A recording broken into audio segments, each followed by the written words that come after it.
CPI పార్టీకి పూర్వ వైభవం తీసుకొచ్చేందుకు ప్రతి కార్యకర్త కృషి చేయాలని పిలుపునిచ్చారు జాతీయ సిపిఐ కార్యవర్గ సభ్యులు చాడ వెంకటరెడ్డి.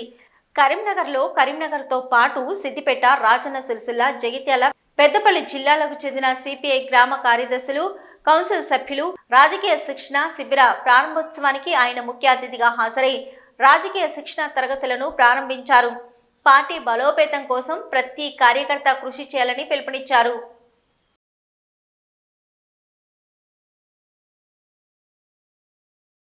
ప్రభుత్వ రంగ సంస్థలు దోషం చేశాడు, అమ్మినాడు తక్కువ ధరకి.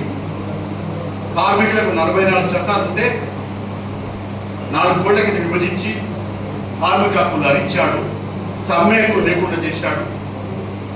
మరోవైపున సామాజిక న్యాయం సోషల్ జస్టిస్ పొరబడింది. ప్రశ్నించే గొంతుకల పైన రాజద్రోహం కేసులు పెట్టి జైల్లో పెట్టాడు.